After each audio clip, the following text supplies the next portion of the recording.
அனைவருக்கும் வணக்கம். இன்றைக்கி இந்த வீடியோவில் என்ன பார்க்க போகிறோம்னா, மேல்நிலை முதலாம் ஆண்டு தமிழியல் 2ல் பலவுள் தெரிக குருவினா சிறுவினா நெடுவினா இதில் இருக்கக்கூடிய வினாக்களுக்கான விடைகளை பார்க்கலாம். இங்கே பாருங்கள், நம்மை அளப்போம் பகுதியில் பலவுள் தெரிக பொருத்தமான இலக்கிய வடிவத்தை தேர்கன்னு இருக்குது. இதற்கான விடை பார்த்தோம் அப்படின்னா யானை டாக்டர் குறும் புதினம். அடுத்து மண்ணுக்கு வளம் சேர்ப்பன, இதற்கான விடை இவை மூன்றும். அதாவது மண்புழு, ஊடுபயிர், இயற்கை உரங்கள் மூன்றுமே மண்ணுக்கு வளம் சேர்ப்பன. அதனால் இதற்கான விடை என்ன வரும்னா இவை மூன்றும். அடுத்து போது என்ற சொல் உணர்த்தும் பொருள், விடை மொட்டு. அடுத்து கருப்பட்டி, பனங்கற்கண்டு போன்றவை, இது என்ன அப்படின்னா மதிப்பு கூட்டு பொருட்கள். இப்போ விடை ஆ மட்டும் சரி. அடுத்து பிழையான தொடரை கண்டறிக, இதில் பிழையான தொடர் எது அப்படின்னா குறைந்த 8 தொகை அடிகளை 5 நூல்கள் கொண்டுள்ளது, இது பிழையான தொடர். அடுத்து குருவினா தமிழ்நாட்டின் மாநில மரம் சிறுகுறிப்பு வரைக, இதற்கான விடை பார்க்கலாம். இதற்கான விடை தமிழ்நாட்டின் மாநில மரம் பனைமரமாகும். ஏழைகளின் கற்ப விருட்சம், சிறந்த காற்று தடுப்பான், நிலத்தடி நீரை சேமித்து வைக்கும் பண்புடையது, பனை வளர அதிக தண்ணீர் தேவையில்லை, நுங்கு பதநீர் மட்டுமின்றி கருப்பட்டி, பனங்கற்கண்டு போன்ற மதிப்பு கூட்டு பொருள்களும் பனைமரத்திலிருந்து கிடைக்கின்றன. இந்த மாதிரி விடை எழுதிக்கலாம். அடுத்து இரண்டாவது கேள்வி, உழுவோர்க்கெல்லாம் விழுமிய வேந்தினி தொடரின் பொருள் யாது, இதற்கான விடை பார்க்கலாம். அதாவது இதற்கான விடை என்ன அப்படின்னா உழுவோர்க்கெல்லாம் விழுமிய வேந்தினி என்ற தொடரின் பொருள் உன்னை விட சிறந்த அரசன் உழவர்களுக்கெல்லாம் இல்லை என்பதாகும். அதாவது உழவர்களால் பாராட்டப்படும் மிகச்சிறந்த அரசன் நீயே என்பது பொருள். அடுத்து மூன்றாவது கேள்வி, 500 குறிப்பு வரைக, இதற்கான விடை பக்க எண் 27 இருக்குது, பார்க்கலாம். இங்கே பாருங்கள், பக்க எண் 27 நூல்வெளியில் நம்மளுக்கு கொடுத்துருப்பாங்க, இது அப்படியே எழுதிக்கலாம். அதாவது முதல் பாயிண்ட் 5 கூட்டல் கூர்மை கூட்டல் 100 500. இரண்டாவது பாயிண்ட் 3 அடி சிற்றெல்லையும் 6 அடி பேரெல்லையும் கொண்ட அகவற்பாக்களால் ஆன நூல். மூன்றாவது பாயிண்ட் திணை ஒன்றிற்கு 100 பாடல்களாக 5 திணைகளுக்கு 500 பாடல்கள் உள்ள கொண்டது. அடுத்து நான்காவது பாயிண்ட் 5 திணைகளை பாடிய புலவர்கள் குறிஞ்சி திணை கபிலர், முல்லை திணை பேயனார், மருதத்திணை ஓரம்போகியார், நெய்தல் திணை அம்மூவனார், பாலைத்திணை ஓதாளந்தையார். அடுத்து ஐந்தாவது பாயிண்ட் 500 கடவுள் வாழ்த்தை பாடலை பாடியவர் பாரதம் பாடிய பெருந்தேவனார். இந்நூலை தொகுத்தவர் புலத்துறை முற்றிய குடலூர்கிழார், தொகுப்பித்தவர் யானைக்கட்சை மாந்தரஞ்சன் சேரல் இரும்பறை. இது மூன்றாவது கேள்விக்கான விடை. கொஞ்சம் பெருசாக தான் இருக்கும், ஆனால் குருவினால் கேட்டிருக்காங்க. அடுத்து நான்காவது கேள்வி, அலர்ந்து பகுபத உறுப்பிலக்கணம் தருக, இதுவும் பக்க எண் 27 தான் விடை இருக்குது, பார்க்கலாம். அதாவது இங்கே இருக்குது பாருங்கள், பகுபத உறுப்பிலக்கணம் அலர்ந்து, அலர் கூட்டல் இந்து கூட்டல் கூட்டல் அலர்னா பகுதி, இத் சந்தி இந்தானது விகாரம், இத் இறந்த கால இடைநிலை, ஊ வினையச்ச விகுதி. இது நாலாவது கேள்விக்கான விடை. அடுத்து ஐந்தாவது கேள்வி, 5 வேளாண்மை மந்திரங்கள் யாவை, இதற்கான விடை பக்க எண் 24 இருக்குது, பார்க்கலாம். இதற்கான விடை இங்கே இருக்குது பாருங்கள். 1 உளப்படாத நிலம், 2 வேதியியல் உரம் இல்லாத உற்பத்தி, 3 பூச்சிக்கொல்லி தெளிக்கப்படாத பயிர் பாதுகாப்பு, 4 தண்ணீர் நிறுத்தாத நெல் சாகுபடி, 5 ஒட்டு விதை இல்லாமல் உயர் விளைச்சல். இந்த மாதிரி 5 பாயிண்ட் எழுதிக்கலாம், ஐந்தாவது கேள்விக்கான விடை. அடுத்து சிறுவினா, வேதி கலப்பில்லாத பூச்சிக்கொல்லி நடைமுறைக்கு சாத்தியமா, நம் கருத்தை எழுதுக, இதற்கான விடை பார்க்கலாம். இதற்கான விடை இங்கே கொடுத்துருக்கேன். வேதி கலப்பில்லாத பூச்சிக்கொல்லி நடைமுறைக்கு சாத்தியமே. வேதியியல் பூச்சிக்கொல்லியை பயன்படுத்துவதால் புற்றுநோய், வயிற்றுப்புண், மலட்டுத்தன்மை போன்ற நோய்கள் ஏற்படுகின்றன. நம் முன்னோர்கள் வேதியியல் பூச்சிக்கொல்லியை பயன்படுத்தவில்லை. வேப்பங்கொட்டை, நொச்சி இலை, புங்கன், பிரண்டை, கற்றாழை ஆகியவற்றை நன்றாக இடித்து கோமியத்தில் ஊற வைத்த பின்பு தெளித்தால் பயிர்களில் உள்ள பூச்சிகள் வெளியேறும். மண்ணில் உள்ள நுண்ணுயிர் பெருகி மண்ணின் வளமும் பாதுகாக்கப்படும். எனவே வேதி கலப்பில்லாத பூச்சிக்கொல்லி நடைமுறைக்கு சிறந்தது. இந்த மாதிரி விடை எழுதிக்கலாம். அடுத்து குறித்த காலத்திற்கு முன்பாக ஊர் திரும்பிய தலைவன் கூறுவனவற்றை 500 கொண்டு விளக்குக, இதற்கான விடை பக்க எண் 27 இருக்குது. அதுக்கு முன்னாடி நம்ம என்ன எழுதிக்கிறோம்னா குறித்த காலத்திற்கு முன்பாக ஊர் திரும்பிய தலைவன் தலைவியிடம், இந்த மாதிரி எழுதிட்டு தொடர்ச்சியாக பக்க எண் 27 இருக்கிறத எழுதிக்கலாம். இது பக்க எண் 27 இங்கே இருக்கும். பெரிய அழகிய கண்களுடையவளே, அழகிய மாலை நேரத்தில் முல்லை நிலத்தில் காயா கொன்றை நெய்தல் முல்லை. அடுத்து பாருங்கள், செம்முல்லை, பீடவம் ஆகிய மலர்கள் பூத்திருக்கின்றன. அப்பூக்களை பார்த்து மகிழ்ந்து ஆட விரைந்து வா என்று இந்த அடைப்புக்குரிய நீக்கிடுங்க. என்று தலைவன் தன் தலைவியை அழைக்கிறான் வரல எழுதிக்கலாம். அடுத்து இவ்வையின் யாமெல்லாம் செவ்விதில் துண்ணில் தலைப்பதற்கு இடமில்லை, இடஞ்சுட்டி பொருள் விளக்குக. இதற்கான விடை பார்க்கலாம். இதற்கான விடை இங்கே இருக்குது. இடம் வந்து முதல்ல எழுதிக்கணும். இவ்வரிகள் பே சுந்தரனார் இயற்றிய மனோன்மணியம் என்னும் நூலில் இடம்பெற்றுள்ளது.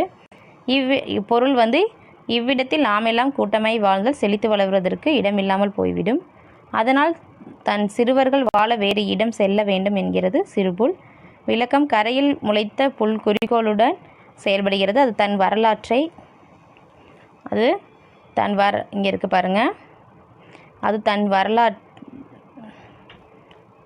தன் சிறுவர்களிடம் கூட்டமே ஒரே இடத்தில் வாழ்ந்தால் செழித்துவதற்கு இடமில்லாமல் போய்விடும். எனவே துரட்டி மூலம் பறவை, பசு, எருது, ஆடு ஆகிய உயிர்களில் உடலில் ஒட்டி வேறு இடம் செல்லுங்கள் என்றது. இந்த மாதிரி ஃபுல்லாகவே இடம் எழுதிக்கிங்க, பொருள் எழுதிட்டு விளக்கம் எழுதிக்கணும். சரியா? இந்த மாதிரி விடை எழுதிக்கிங்க. அடுத்து 4வது பாருங்கள். ஐங்குறு நூற்று பாடல் சுட்டும் திணை முதற்பொருள் கருப்பொருள்களை அட்டவணைப்படுத்துகின்றக்கு. இதற்கான விடை பார்க்கலாம். முதல்ல நம்ம திணை எழுதிக்கலாம். முல்லை திணை. முதற்பொருள் வந்து நிலமும் பொழுதும் முதற்பொருளாகும். நிலம் வந்து காடும் சார்ந்த இடமும், பெரும்பொழுது கார்காலம், சிறுபொழுது மாலை. அடுத்து கருப்பொருள் வந்து தெய்வம் வந்து திருமால், அது மாயோன்னு சொல்லுவோம். மக்கள் வந்து குறும்பொறை, நாடான், தோன்றல், மனைவி, கிளத்தி, இடையர், இடைச்சியர், ஆயர், ஆய்ச்சியர். பறவை காட்டுக்கோழி, விலங்கு முயல், மான். ஊர் வந்து பாடி. மரம் வந்து முல்லை, தோன்றி, கொன்றை, காயா, குருத்தம். நீர் வந்து குறுஞ்சுனை, காணாறு. உணவு வரகு, சாமை, முதிரை. பறை ஏறுகோட்பறை, யாழ் முல்லை யாழ். பண் சாதாரி பண். தொழில் வந்து பார்த்தோன்னா தொழில் வந்து சாமை வரகு விதைத்தல், களை கட்டல், நெல் அரித்தல், ஏறு தழுவுதல், ஆணிரை மேய்த்தல். இந்த மாதிரி எழுதிக்கலாம். இல்லை உங்களுக்கு சின்னதாக வேணும், விடை வந்து சிறியதாக வேணும்னா இந்த மாதிரி எழுதிக்கலாம். திணை வந்து எழுதிக்கலாம். முதற்பொருள் எழுதிட்டு நிலம், பெரும்பொழுது, சிறுபொழுது எழுதி முடிச்சுட்டு கருப்பொருள் வந்து கொஞ்சம் ஷார்ட்டாக கொடுத்துருக்கேன். அதாவது தெய்வம்னா திருமால், மக்கள் ஆயர் ஆய்ச்சியர், உணவு வரகு சாமை, விலங்கு புலி முயல் மான், பூ முல்லை, மரம் கொன்றை காயா, தொழில் ஏறு தழுவுதல், நிறை மேய்த்தல். இது வந்து ஸ்லோ லேர்னர்ஸ் வந்து எழுதிக்கலாம், கொஞ்சம் சின்னதாக இருக்குது. ஓகேவா?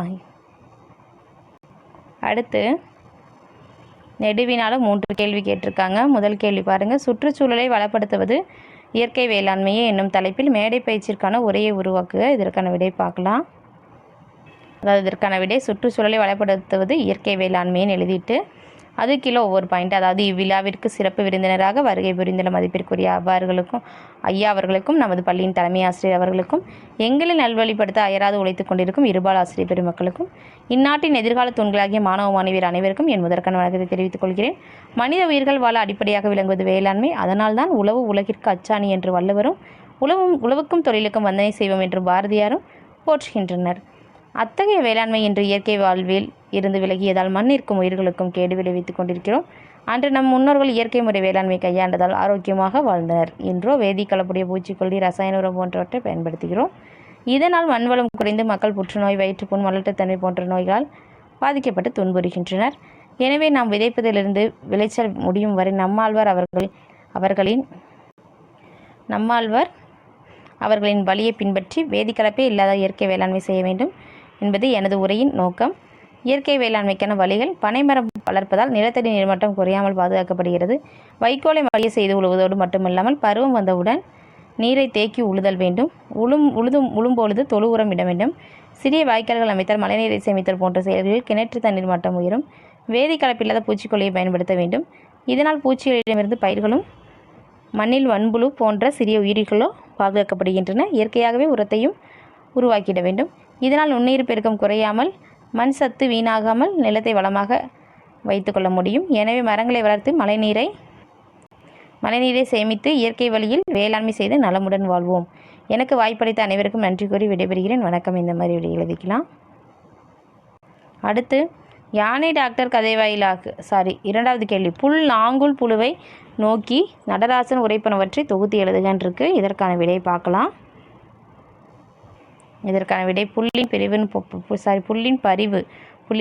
பொருட்டு இங்கே ஒரு 4 பாயிண்ட் கொடுத்துருக்கேன். இந்த 4 பாயிண்ட்டையும் நீங்கள் எழுதிக்கலாம். கரையில் முளைத்துள்ள சிறுபுல் குறிக்கோளுடன் செயல்படுகிறது. தன் சிறிய பூக்களை உயர்த்தி தேனீக்களுக்கு தேனை அளித்து தன் மகரந்த தோள்களை பரப்பி காய்களை உருவாக்குகிறது. ஒரே இடத்தில் கூட்டமாக வாழ்ந்தால் செழித்து வளர இயலாது என எண்ணிய புல் துரட்டி என்னும் அமைப்பில் வடிவமைத்து வேறு இடத்திற்கு அனுப்பி வைக்கிறது. பறவை, பசு, எருது, ஆடு ஆகியவற்றின் உடலில் ஒட்டி வேறு இடம் செல்லுங்கள் என்று தன் சிறுவர்களை போகவிட்ட புல்லின் பரிவும் அன்பும் அறிவும் பொறுமையும் சிறப்பிற்குரியதாகும். அடுத்து நாங்குல் புழுவின் பொதுநலம். மண்புழுவின் உழைப்பே ஓயாத உழைப்பு. உழைப்புகளிலே சிறந்த உழைப்பு உழுவதே. உழுகின்ற உழவர்க்கெல்லாம் மண்புழுவே அரசன். எந்த மண்ணாக இருந்தாலும் நல்ல மண்ணாக மாற்றுகிறது. நிலத்தை உழுது உழுது மண் உண்டு மெழுகை விட இலகிய செயலாய் மாற்றுகிறது. இவ்வளவு செய்தும் புகழ் விரும்பாமல் இருக்கிறது. மண்புழு நிலத்தை உழுவதால்தான் புல்லும் பயிரும் தோன்றுகிறது என்று எண்ணாமல் புல்லிடம் குறும்பு செய்யும் எறும்புகளுக்கும் கோடிக்கணக்கான புழு பூச்சிகளுக்கும் வாழ்வை தருகிறது. ஒழுக்கமும் பொறுமையும் கொண்ட மண்புழு மேன்மையான புகழை விரும்புவதில்லை. இணையில்லாத இன்பமும் பழுதற்ற அன்பும் கொண்ட மண்புழுவின் பொதுநலத்தை உணராதவரின் வாழ்நாட்கள் பயனற்றது. இவ்வாறு நாங்குல் புழுவை நோக்கி நடராசன் உரைக்கிறார். அடுத்து யானை டாக்டர் கதை வாயிலாக இயற்கை, உயிரின பாதுகாப்பு ஆகியவை குறித்து நீவிர் அறிந்தவற்றை தொகுத்து எழுதுகின்றிருக்காங்க. இதற்கான விடை பார்க்கலாம். அதாவது குறிப்பு சட்டகம் எழுதிக்கலாம். 300 எழுதிட்டு மனிதனின் கீழ்மைகள், இயற்கை வளங்களை அழித்தல், உயிரை பறித்துவிடும் செயல், முடிவுரை. இதை அப்படியே எழுதிட்டு அது கீழே 300ன்னு போட்டுக்குங்க. 300ன்னு போட்டுட்டு யானை டாக்டர் எழுது உள்ளார். இது வரல இந்த ஒரு 5 வரிகள் இருக்குது. இதை அப்படியே காப்பி பண்ணிக்கோங்க. அடுத்து மனிதனின் கீழ்மைகள் தலைப்பு போட்டுட்டு இதில் ஒரு 6 வரிகள் இருக்குது. இதையும் காப்பி பண்ணிக்கோங்க. இயற்கையிலிருந்து நிகழ்கின்றன வரலும். அடுத்து இயற்கை வளங்களை அழித்தல். இதில் பார்த்தோம் அப்படின்னா 6 வரிகள் இருக்குது. அதாவது தற்போதிலிருந்து வருகின்றன, இது வரல எழுதிக்கலாம். அடுத்து உயிரை பறித்துவிடும் செயல். இதுலேயும் அப்படி தான், சுற்றுப்பயணம்லேருந்து பறித்து விடுகிறது. இது வரல ஒரு 6 வரிகள் சரியாக எழுதிக்கலாம். அடுத்து இறுதியாக முடிவுரை எழுதிக்கலாம். காட்டில் உயிரினங்களிலிருந்து தவிர்க்க வேண்டும். இது வரல எழுதிக்கலாம். சரியா? கடைசியில் இறுதியாக இயற்கையை பாதுகாப்போம், வன உயிரினங்களை பாதுகாப்போம், இந்த மாதிரி எழுதிக்கலாம். இந்த வீடியோ உங்களுக்கு பயனுள்ளதாக இருந்துச்சுன்னா நம்ம சேனலை சப்ஸ்கிரைப் பண்ணுங்கள், லைக் பண்ணுங்கள், ஷேர் பண்ணுங்கள். Thank you to all.